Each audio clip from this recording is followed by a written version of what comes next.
लोकसभा चुनाव के दूसरे चरण का मतदान जारी। देश भर की 88 सीटों पर हो रही वोटिंग। मध्य प्रदेश में अब तक 28.15%, यूपी में 24.31%, छत्तीसगढ़ में 35.47% मतदान।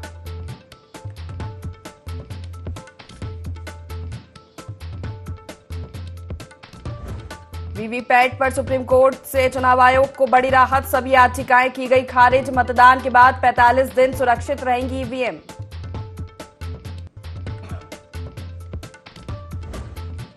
तीसरे चरण के प्रचार में जुटे सीएम साय। मुख्यमंत्री विष्णुदेव साय रायगढ़ और बिलासपुर में जनसभा। रायपुर में भी करेंगे प्रचार।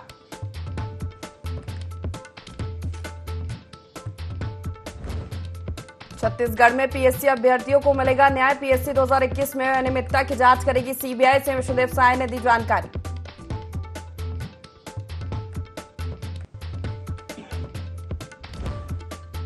रायपुर में पूर्व विधायक देवती कर्मा के बंगले पर चली गोली। सुरक्षा में तैनात आरक्षक की मौत। एक्सीडेंटल फायरिंग की आशंका।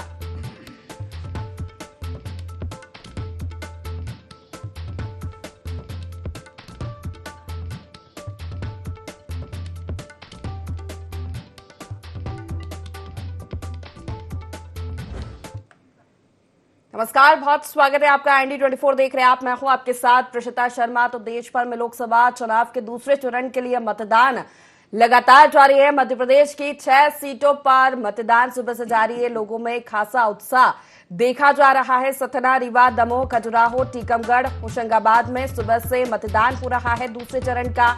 इस लोकतंत्र के महापर्व में बढ़ चढ़ कर लोग हिस्सा ले रहे हैं। 11 बजे तक के वोट परसेंट की बात की जाए तो 28.15% वोटिंग मध्य प्रदेश में हो चुकी है।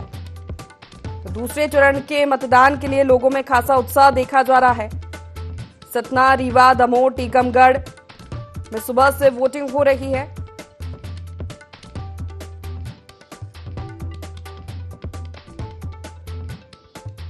होशंगाबाद में सबसे ज्यादा 35.36% मतदान अब तक हो चुका है और दमोह में सबसे कम 21.1% मतदान अभी तक दर्ज किया गया है।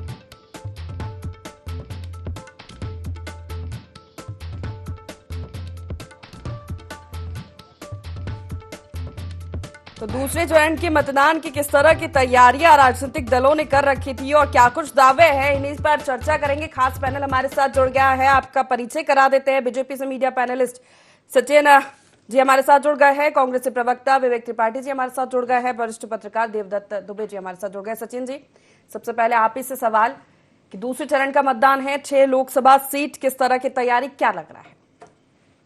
देखिए, 6 लोकसभा की जो सीटें थी ये पिछले चुनाव में भाजपा ने ही जीती थी और अभी मतदान जो है जिस तरीके से चल रहा है, दमोह में मतदान देर से शुरू हुआ है लेकिन बाकी जितने क्षेत्र हैं लोकसभा के उसमें मतदान जो है मुझे लग रहा है अभी ठीक चल रहा है और 3 बजे के बाद मुझे लगता है कि उसमें और तेज़ी आएगी और मुझे पूर्ण विश्वास है कि ये 6 के 6 सीटें जो है हम रिटेन कर पाएंगे और भाजपा जो है जिस तरह से विकास और विरासत की जो राजनीति हम करते हैं और जिस तरह से विकास के मंदिर लोकसभा का निर्माण किया गया है और विरासत के मंदिर राम मंदिर का निर्माण किया गया है और जिस तरह से इस देश में विकास की एक नई परिभाषा बनाई गई है कि एक गुड गवर्नेंस और परफॉर्मेंस की अब राजनीति हो गई है कि जो परफॉर्म करेगा वही राजनीति में रेलेवेंट रहेगा। तो इस राजनीति की तरफ जो हम गए हैं उसका एक सुखद परिणाम देखने को मिलेगा और मोदी जी जो है वो तीसरी बार प्रधानमंत्री पद की शपथ लेंगे। विवेक जी, ये 6 लोकसभा सीट बीजेपी के खाते में है ही, तो चुनौती है कांग्रेस के लिए। निश्चित ही 6 सीटों पर जहां मतदान हो रहा है, सबसे पहले तो मैं आपके चैनल के माध्यम से उन मतदाताओं से अनुरोध करूंगा कि जिनने अभी तक वोट नहीं किया है कृपया घरों से निकले और वोट करें। दूसरा, मध्य प्रदेश की 6 हो, छत्तीसगढ़ की 3 हो, इन 9 सीटों पर अभी वर्तमान में भाजपा के सांसद हैं जिनको पिछले चुनाव में जनता ने अपना अपार समर्थन उसने प्रदान किया। परंतु दुर्भाग्य है कि इन 6 सीटों पर सांसदों ने अपनी उपलब्धियां बताने में जनता को कहीं ना कहीं मैं समझता हूँ विफल साबित हुए। उन्होंने क्षेत्र के लिए कोई भी विकास का कार्य नहीं किया गया है। पूर्व सांसदों में से कईयों के टिकट बदल दिए गए। एक पूर्व सांसद तो अभी विधानसभा चुनाव में जनता ने उनको आईना दिखाया और बुरी तरीके से हरा के वापस भगाया। तो निश्चित ही जिस तरीके से निष्क्रिय रहे, क्षेत्र की जनता से एक दूरी उन्होंने बना के रखी, तो इस चुनाव में उसका परिणाम इनको भुगतने के लिए तैयार रहना पड़ेगा। ये 6 सांसद सिर्फ प्रधानमंत्री नरेंद्र मोदी जी के नाम पे वोट मांग रहे हैं, क्योंकि किया हुआ कार्यों की कोई उपलब्धि नहीं है, कोई परीक्षा परिणाम ही नहीं है आपके पास, क्षेत्र के विकास के लिए आपका कोई योगदान नहीं है, कभी क्षेत्र की समस्या को आपने दिल्ली में संसद में उठाया ही नहीं है, तो बताने के लिए कुछ भी नहीं जनता के सामने। तो इसलिए जनता के सामने खड़े होकर अनुरोध कर रहे हैं कि प्रधानमंत्री नरेंद्र मोदी जी के नाम पे हमें वोट दे दें। वही हालत केंद्र सरकार की है। केंद्र में जिस तरीके से इन्होंने चुनाव से पहले जो वादे जनता के साथ में किए थे कि बेरोजगारी खत्म करेंगे, भ्रष्टाचार खत्म करेंगे, महंगाई पे अंकुश लगाएंगे, उन सभी मुद्दों पे विफल साबित हुए। तो प्रधानमंत्री महोदय भगवान के नाम पे वोट मांग रहे हैं। जनता बहुत समझदार है। जिस तरीके से भाजपा भ्रम फैलाने का प्रयास कर रही है कि हमने राम मंदिर का निर्माण किया, तो जनता जानती है माननीय न्यायालय के फैसले के बाद में हर एक भारतीय, हर एक हिंदुस्तानी ने यथासंभव अपना योगदान दिया, जिसके बाद में भव्य प्रभु श्री राम का मंदिर बनके तैयार है। इसमें मेरा भी योगदान है, आपका भी योगदान है, हम सबका योगदान है। पर जिस तरीके से गुमराह करके, भ्रम फैला के भाजपा भगवान के नाम पे वोट मांगने का यहाँ पे प्रयास कर रही है, ऐसा ही प्रयास कर्नाटक विधानसभा चुनाव में नरेंद्र मोदी जी ने पहले भी कर चुके हैं। बजरंग बली के नाम पे वहां पे ईवीएम की मशीन का बटन दबाने का वहां पे अनुरोध किया था। कर्नाटक की जनता समझदार थी। प्रधानमंत्री जी के अनुरोध का जो परिणाम है वो हम सब ने देखा, किस तरीके से भाजपा को करारी हार का सामना कर्नाटक में करना पड़ा। आज भी मध्य प्रदेश की जनता हो या देश के 88 सीट्स पे जो चुनाव हो रहा है, जनता मूल मुद्दों पे अपना वोट करने वाली है। जिस तरीके से निरंतर महंगाई बढ़ती जा रही है, बेरोजगारी बढ़ती जा रही है और भ्रष्टाचार की तो पराकाष्ठा है। आप देखिए महाराष्ट्र में क्या होता है। अजीत पवार के ऊपर ईओडब्ल्यू प्रकरण दर्ज करती है, करोड़ों रुपए की इनने घोटाले किए, हेरफेर किए, तुरंत भाजपा ज्वाइन कर लेते हैं और वही ईओडब्ल्यू कहती है कि कोई घोटाला नहीं हुआ। तो जनता जागरूक है, समझदार है। आज जनता इन भाजपा के नेताओं से पूछ रही है कि क्या डील हुई है, किस तरीके से आप इन भ्रष्टाचारियों को आप निरंतर अपने परिवार में शामिल करते जा रहे हो। भाजपा का परिवार क्या यह है जिसमें भ्रष्टाचारियों की जगह है? जवाब दे दीजिए सचिन। देखिए, जिस पार्टी के जो 2 शीर्ष नेता हैं, राहुल गांधी और सोनिया गांधी, वो दोनों जमानत पर हैं भ्रष्टाचार के प्रकरण में। और वो भ्रष्टाचार का जो प्रकरण था वो भी कोर्ट के निर्देशों पर जो है रजिस्टर हुआ था, पंजीबद्ध किया गया था। और जो भाजपा और कांग्रेस के शासनकाल में और जो एक मोडस ऑपरेंडी जो है, उसमें जो फर्क इस बात का है कि जब भी कांग्रेस के सत्ता में रहने के दौरान जब कोई आपराधिक प्रकरण दर्ज किया गया है तो उसमें कोर्ट को इंटरवीन करना पड़ा है, कोर्ट को डायरेक्शंस देने पड़े हैं और कोर्ट के डायरेक्शंस की पालना में जो है आपराधिक प्रकरण पंजीबद्ध हुए हैं। जबकि भाजपा के शासन में भ्रष्टाचार के विरुद्ध जो है नो टॉलरेंस पॉलिसी है और जिस तरह से मोदी जी की एक गारंटी है कि मैं सारे भ्रष्टाचारियों को जिन्होंने लूटा है उनको लौटाना पड़ेगा, वो जो गारंटी है उसी की परिणति है कि जो ईडी और जो आईटी जो कार्रवाई कर रही है उसकी ही परिणति है और भ्रष्टाचार के विरुद्ध हमारी जो नो टॉलरेंस की पॉलिसी है वो आगे भी जारी रहेगी। जो मैं 1 मिनट आपको की बातों का जवाब दे रहा हूं। महंगाई की बात करते हैं। आज मनमोहन सरकार में महंगाई की जो दर थी वो 11% थी। आज भाजपा के शासन में वही महंगाई की दर 5.5% पर स्थिर है।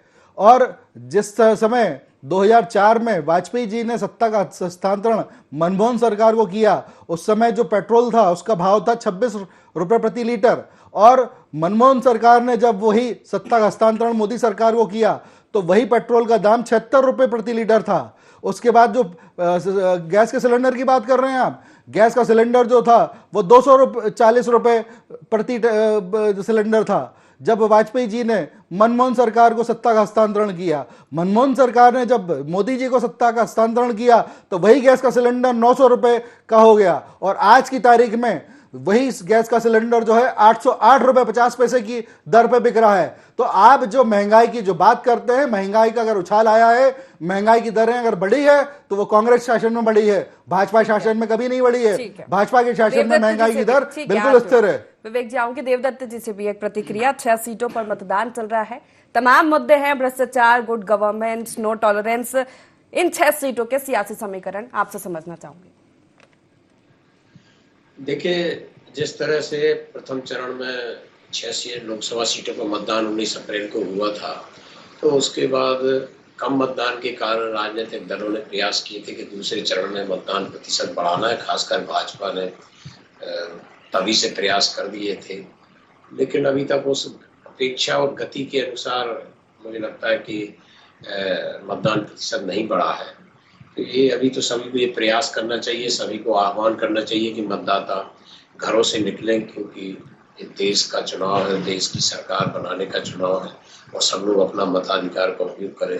दोनों दलों ने मुद्दों को हवा में देने की कोई कसर नहीं छोड़ी है। राष्ट्रीय मुद्दों से लेके अंतर्राष्ट्रीय मुद्दों से लेके सोना चांदी जमीन से लेकर महंगाई, बेरोजगारी, भ्रष्टाचार, तमाम तरह के मुद्दे दोनों तरफ से उठाए जा रहे हैं, आरोप प्रत्यारोप लगाए जा रहे हैं। लेकिन आम मतदाता क्या महसूस करता है इनके कहने से नहीं, वो क्या महसूस करता है, उसने क्या समझा है कि किस दल की सरकार में उसको क्या राहत मिली, उसको क्या लगता है कि देश के मुद्दे किस में हल हो रहे हैं, हम कहाँ हमारा भविष्य सुरक्षित है, कहाँ हमारा परिवार सुरक्षित है, कहाँ हम परिवार का जीवन याचिका या लगा सकते हैं, मतलब उसको जीवन यापन सही तरीके से कर सकते हैं, कहाँ हमारे बेरोजगारों को नौकरी मिलेगी। क्योंकि ये सब कष्ट जो ऐसे है वो वही समझता है जिस पर ये बीतती है। क्योंकि राजनेताओं और अधिकारी, उद्योगपति, उनको बहुत सारे कष्टों का एहसास नहीं होता जो आम आदमी जिस कष्ट में रहता है। जिसके यहाँ यदि बच्चे हैं और यदि वो बेरोजगार हैं तो वो कष्ट उस परिवार को समझ में आता है। जहाँ आमदनी बहुत कम है, महंगाई बहुत ज़्यादा है, रसोई चलाना जहाँ मुश्किल है, तो ये कष्ट वो समझते हैं। तो ऐसी बहुत सारी चीज़ें हैं जहाँ भ्रष्टाचार के बिना कोई काम ना हो तो फिर दिक्कतें होती हैं। तो इस तरह के जो मुद्दे हैं, तो आम मतदाता किन मुद्दों को, राष्ट्रीय मुद्दों को लेकर, आध्यात्मिक धार्मिक मुद्दों को लेकर, या उसके जो जीवन यापन के मुद्दे हैं उसको लेकर, इन सब में जो मंथन करने के बाद जब वो वोट डालने जाता है तब समझ में आता है कि मतदाता ने क्या समझा है, क्या नहीं समझा है। आज फिर एक बार 6 सीटों पर मतदान हो रहा है, लेकिन इसमें अधिकांश सीटें ऐसी हैं जहां भाजपा पिछले चुनाव में रिकॉर्ड मतों से जीती थी। जैसे खजुराहो लोकसभा सीट देख ले, जहां भाजपा के प्रदेश अध्यक्ष लड़ रहे हैं, वो पिछली बार 4,92,000 वोटों से जीते थे और इस बार कांग्रेस ने वह सीट समाजवादी पार्टी को दे दी और समाजवादी पार्टी के प्रत्याशी मीरा यादव का फॉर्म निरस्त हो गया। फिर एक फॉरवर्ड ब्लॉक के आरबी प्रजापति रिटायर्ड आईएएस है, उनको सबने समर्थन दिया है। तो मुझे लगता है कि खजुराहो में एक तरफा चुनाव है, वहाँ केवल वोट प्रतिशत बढ़ाने का, रिकॉर्ड बनाने के लिए भाजपा के लोग प्रयास कर रहे हैं। बाकी सीटों पर भी जिस तरह से दमोह, होशंगाबाद, टीकमगढ़ में मतदान हो रहा है, तो मुझे लगता है कि कड़ी चुनौती पेश नहीं हो पाई। केवल सतना और रीवा में चुनौती है जहाँ त्रिकोणीय मुकाबले हैं, तो वहाँ जाति समीकरण भी हावी होते हैं कि विंध्य का इलाका है, उत्तर प्रदेश से लगा हुआ इलाका है, तो वहाँ जाति समीकरण क्या आकार उभार लेते हैं उस पर डिपेंड करेगा। अन्यथा जिस तरीके से भाजपा ने आक्रामक शैली चुनाव प्रचार में अपनाई, प्रधानमंत्री पिछले 20 दिनों में 5 या 6 बार मध्य प्रदेश आ चुके हैं, तो हर चरण में वो आ रहे हैं, सभाएं कर रहे हैं, बूथ मैनेजमेंट चल रहा है। और भी नेता, नड्डा हो, राजनाथ सिंह, 6 सीटों पर मतदान हो रहा है, लेकिन जो समीकरण निकलकर सामने आ रहे हैं वो ये कह रहे हैं कि 4 सीटों पर बीजेपी भारी है। देखिए, निश्चित ही 6 सीटों में अगर हम सीटवार बात करें तो रीवा और सतना पे आज मतदान हो रहा है, तो वहाँ पे आदिवासी के ऊपर जिस तरीके से भाजपा के एक नेता ने मूत्र विसर्जन किया तो वो सभी ने देखा। दूसरा, वहाँ युवाओं के बीच में एक बहुत बड़ा मुद्दा है। सतना और रीवा में लाखों की संख्या में युवा भारतीय सेना में जाने के लिए तैयारी करते थे। अग्निवीर योजना का ये दुष्परिणाम आया है कि एक सरकार के कार्यकाल से भी छोटा सेवा का कार्य वहाँ पे कर दिया है कि अब आर्मी में भर्ती 4 साल के लिए, तो उसका विरोध वहाँ के युवा कर रहे हैं, जिसका आप परिणाम भी देख रहे होंगे, वोटिंग परसेंटेज कम है वहाँ पे। नर्मदापुरम में जो भाजपा के प्रत्याशी है वो खुद को किसान नेता कहते हैं, पर जब भाजपा सरकार ने काला कानून कृषि बिल लाई तब किसानों ने आंदोलन किया पूरे देश भर में और भाजपा को अपने कदम वापस लेने पड़े, कृषि कानून बिल वापस हुआ, तब ये वहां से नदारद थे, किसानों के बीच से गायब थे, घर में छुपे बैठे थे। तो निश्चित ये सब जनता ने देखा है। आज जो मूल समस्या है, जो मूल समस्याओं पर बात होनी चाहिए, उन मूल समस्याओं पर भाजपा बात नहीं कर रही है, गुमराह करने का प्रयास कर रही है, मूल मुद्दों से भाग के धार्मिक आधार पर वोट मांगने का कार्य कर रही है। तो जनता जागरूक है, जनता समझदार है, क्योंकि आज जब गैस का सिलेंडर खरीदने महिलाएं जाती है तो देखती है कि 400 रुपए का गैस सिलेंडर, भाजपा विपक्ष में थी तो महंगा कहती थी, आज उनकी सरकार में 1000 रुपए का गैस का सिलेंडर मिल रहा है। आज हम नौकरियों की बात करें तो 2 करोड़ रोजगार देने की बात की थी, आज भर्ती नहीं खोली जा रही है, शासकीय पदों में 3 लाख पद रिक्त हैं, उसके बाद भी भर्ती नहीं निकाली जा रही है। भर्ती निकाली जा रही तो परीक्षाओं में कहीं ना कहीं धांधली हो जाती है, ऐसे लोग मेरिट में आ जाते हैं जिनको मध्य प्रदेश और देश की राजधानी के बारे में जानकारी नहीं है।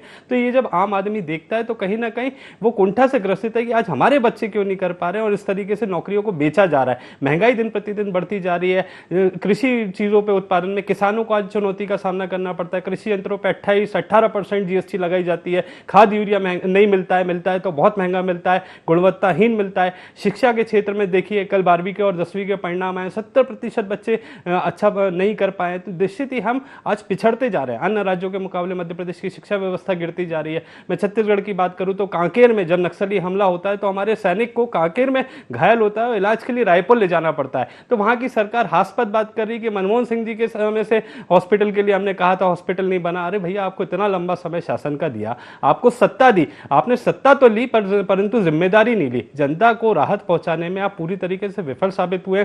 6 के 6 सांसद, पूर्व में भी भाजपा के सांसद रहे, पर क्षेत्र के विकास के लिए उन्होंने क्या किया है वो अपना रिपोर्ट कार्ड पेश करें, अपने काम के आधार पर जनता के बीच में जाए कि ये हमारी उपलब्धि थी, क्षेत्र के विकास के लिए हमने ये प्रयास किए। आज वो सिर्फ जनता के सामने जाते हैं, हमें 400 पार करा दो। क्यों करा दो? 400 पार करने के बाद क्या करेंगे? उनके सांसद कहते हैं संविधान बदल देंगे।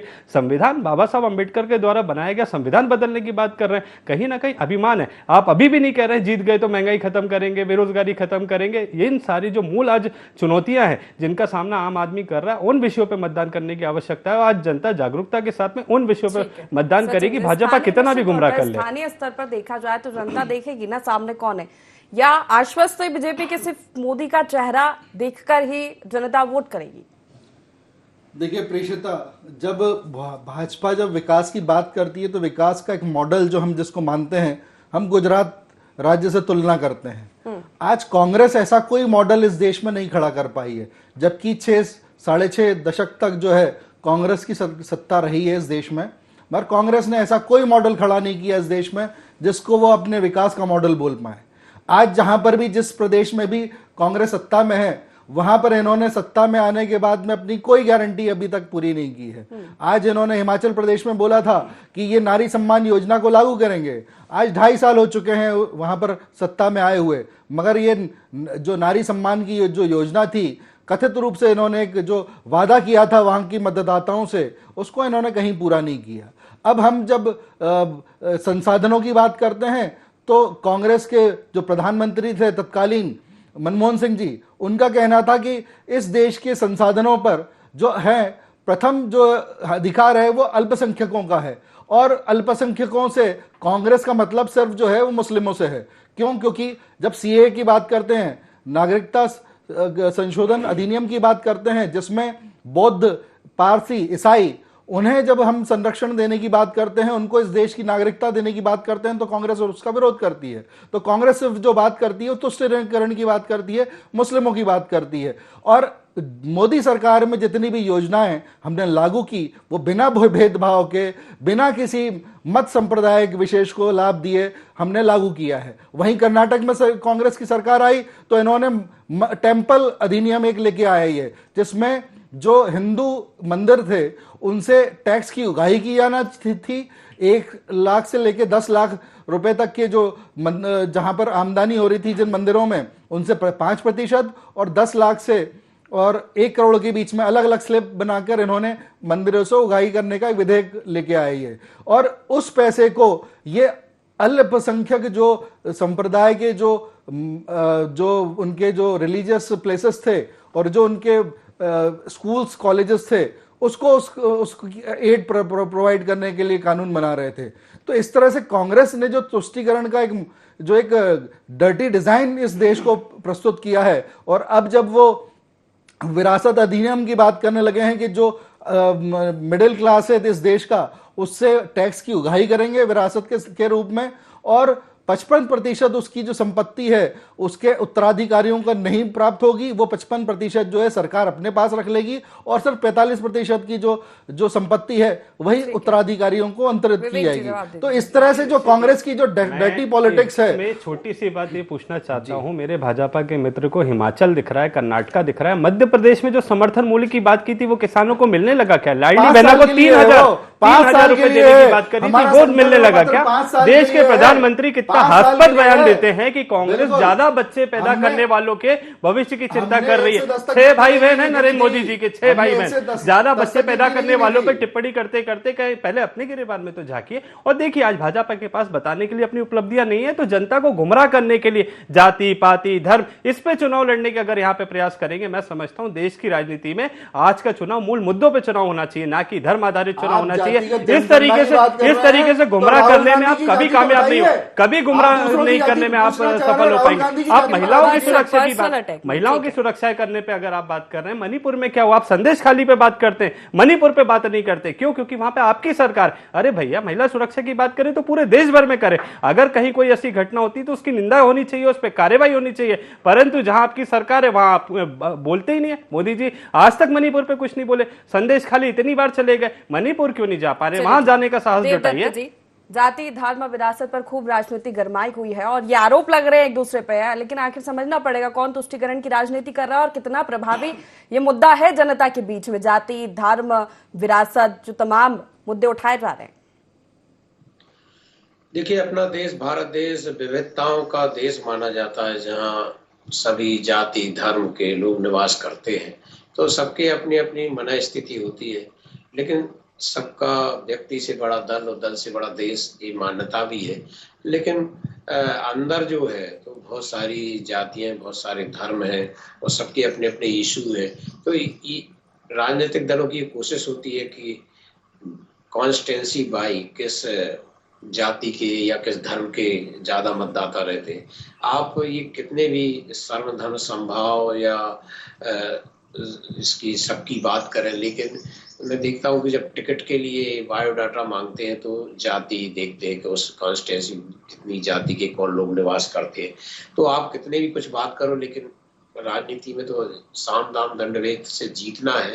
तो ये सब बातें होती हैं, तो इन्हीं मुद्दों को फिर उठाया जाता है कि जहाँ जिसकी जरूरत पड़ी, कोई बहुसंख्यक की, कोई अल्पसंख्यक की बात करता है, कोई इस जाति की बात करता है, कोई उस जाति की बात करता है। अभी तक जितने भी भाषण आए हैं, सभाएं हुई हैं, जिस आधार पर टिकट वितरण हुआ है, तो ये सब देखने को मिलता है। लेकिन फिर भी ये मतदाता है जो देश का इन 75 साल में बहुत परिपक्व हो चुका है। तो कई चुनाव ऐसे हुए जहां जाति का कोई एक मतदाता भी नहीं है, तो भी चुनाव उन्होंने जिता दिया। मैं विधानसभा बार भी देखता हूँ, लोकसभा में भी देखता हूँ, कई ऐसे उदाहरण हैं कि कोई नहीं वो जाति नई मतदाताओं ने निखारी, उन्होंने योग्यता निखारी या उसको अपना रुझान बनाया। तो यही चीज है, मतदाताओं को समझना चाहिए कि नेता कुछ भी कहे, कोई भी बयान दें, कोई कितने दावे करें, उनको अपने जो व्यवहार में जो दिखना चाहिए कि यदि हमारे आसपास कोई ऐसा सामाजिक नेता है जो लोगों के सुख दुख में साथ देता है, विकास के लिए संघर्ष करता है, तो उनको उसे ही चुनना चाहिए, ना कि किसी की बातों में आके, बहकावे में, लोभ लालच में आके, प्रिय हित लाभ की दृष्टि से ऊपर उठकर एक समाज और देश का हित लाभ देखना चाहिए। तब मुझे लगता है कि जैसे देश अच्छा रहेगा, देश विकासशील रहेगा, देश में शांति रहेगी, तो स्वाभाविक रूप से हम और आप भी सुख शांति से रह पाएंगे, क्योंकि वसुधैव कुटुंब की भावना में हम विश्वास करते हैं, हम तो विश्व बंधुत्व की। और हमने ये कोरोना महामारी में देख लिया कि जब चीन जैसा हमारा जो अच्छा शुभचिंतक देश नहीं है, लेकिन जब उसके छोटे छोटे बच्चे कांच के अंदर से कोरोना तड़पते थे तो हम लोगों को भी दर्द होता था। और जब हम लाशें देखते थे कई देशों की, अपने देश में भी, तो हम भले कोरोना में कोई प्रभावित ना हुआ हो, लेकिन वो उसका दिल तड़पता था। तो ये भावना रखनी चाहिए कि जब सब लोग सुखी रहेंगे तभी हम सुखी रह पाएंगे, और उसके लिए अच्छा जनप्रतिनिधि चुने, अच्छी सरकार चुने, जो इस दृष्टि को भाव में रखे कि हमें प्रिय हित लाभ बिल्कुल, ये स्व तमाम का मुद्दे नहीं काम देखना है, करते समाज हैं का। देश में जनता के बीच, लेकिन अब परीक्षा की घड़ी है और जनता तय कर चुकी है कि किन मुद्दों पर उसे मतदान करना है। बहुत शुक्रिया आप तीनों मेहमानों का हमारे साथ इस चर्चा में शामिल होने के लिए। दूसरे चरण का रण है, दावे वादों का दौर खूब चला, लेकिन IND24 आपसे यही अपील करता है कि लोकतंत्र के इस महापर्व में हिस्सा ले, बढ़ चढ़कर अपने मताधिकार का प्रयोग करें और एक अच्छा नेता अपने लिए चुने। तो फिलहाल के लिए इतना ही। आप बने रहिए IND24 के साथ। नमस्कार।